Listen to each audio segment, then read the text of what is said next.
Assalamualaikum warahmatullahi wabarakatuh. Nah, teori yang ketiga adalah teori objektif. Jadi teori objektif adalah teori yang menyatakan bahwa penelitian sastra harus terfokus kepada karya sastra itu. Jadi apa yang ada di dalam karya sastra itulah yang dibahas. Nah, sedangkan yang ada di luar tentu saja harus dikesampingkan, termasuk adanya faktor pengarang. Jadi seorang peneliti sastra kalau terlalu memperhatikan siapa pengarangnya, maka dia akan melakukan penelitian yang tidak objektif. Karena tentu saja sebagai kritikus sastra atau peneliti sastra, maka peneliti sastra akan merasa pekewuh kalau tidak membahas siapa pengarangnya. Ya. Nah, jadi karena faktor pekewuh itulah justru akan menjadi subjektif. Nah, sehingga teori sastra objektif ini menganggap bahwa sebaiknya ketika karya sastra itu diteliti, ya hanya karya sastra itu saja. Nah, bahkan secara ekstrim, teori ini menyatakan bahwa pada dasarnya ketika seorang peneliti sastra ya membahas karya sastra, maka kedudukan pengarang itu dianggap telah mati. Ya, artinya sebenarnya memang tidak usah dibicarakan itu. Sebab kalau faktor pengarang ditulis atau dibahas, maka yang terjadi karya riset itu akan menunjukkan subjektivitas tadi. Jadi ada rasa pekewuh seorang peneliti ketika membahas karya seorang pengarang besar. Ya, jadi dan itu seringkali tidak bisa dihindari. Nah, padahal belum tentu seorang pengarang yang besar itu menciptakan karya yang besar juga. Nah, jadi kalau kita belajar dari teori ini, sejarawan saya kira juga penting. Ya, sejarawan selama ini juga selalu membahas mengenai keberadaan sejarawan yang lain. Ya, sebagai peneliti, sejarawan mestinya juga harus melakukan kritik yang sangat ekstrim ya terhadap sebuah karya sejarah yang telah dihasilkan.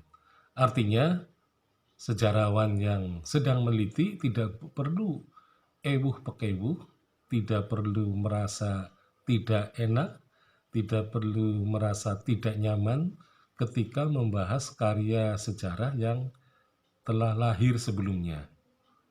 Nah, sehingga ketika sejarawan mengesampingkan sejarawan lain, terutama dalam membahas sebuah karya sejarah, maka sejarawan akan lebih bebas, ya.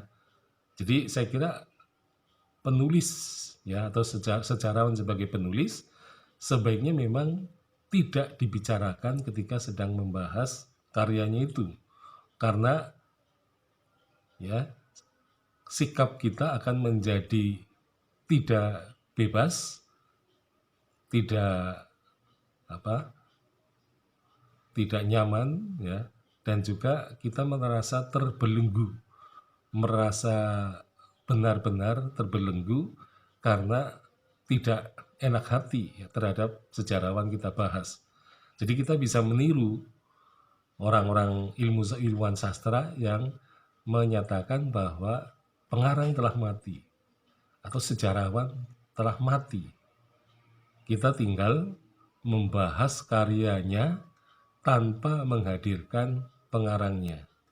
Nah, tetapi dalam dunia kesejarahan, kiranya itu merupakan suatu hal yang sangat sulit ya, karena sejarawan yang menulis itu dianggap orang yang sungguh-sungguh mempunyai kemampuan intelektual yang tinggi dan tidak bisa dianggap sebagai suatu hal yang remeh, dan peran mereka tentu saja menjadi penting. Maka sejak zaman dulu sampai sekarang, sejarawan atau orang-orang yang terlibat dalam sejarah seringkali menjadi orang-orang yang dikenal sepanjang masa.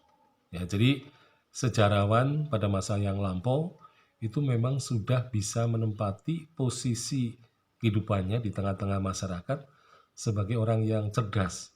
Nah, tetapi sebenarnya dalam dunia sastra pun sama. Sastrawan juga dianggap mempunyai kedudukan yang sangat penting. Tetapi dalam penelitian sastra yang objektif, ya pengarang seringkali memang dianggap telah mati dan tidak penting lagi kehadirannya di dalam kepenulisan karya sastra itu. Karena mereka berprinsip bahwa seorang pengarang sastra itu sudah mempunyai perbedaan ya. Jadi ketika sebelum menulis dia mempunyai intensi ya yang seperti ini nih. Tetapi ketika sudah jadi maka intensinya sampai berbeda gitu ya. Hal yang diperhatikan itu sudah berbeda. Jadi sebenarnya memang terdapat pergeseran ya. Jadi pergeseran ketika menulis dia tujuannya adalah untuk apa. Tetapi setelah karya itu terkenal, dikenal oleh banyak orang, maka dia akan menyatakan intensinya akan berbeda ya. Nah, inilah yang hebat dari teori sastra objektif. Maka sejarawan sebenarnya bisa melakukan peniruan bagaimana menulis karya sejarah yang objektif tanpa menghadirkan sejarawan lain yang telah membahas persoalan itu. Nah, sehingga kemudian karya sejarah yang mendapatkan kritik itu pada intinya merupakan karya sejarah yang lebih objektif. Sehingga memang di kemudian hari karya sejarah akan menjadi karya yang benar-benar objektif dan juga akan mengikis sedikit demi sedikit subjektivitas.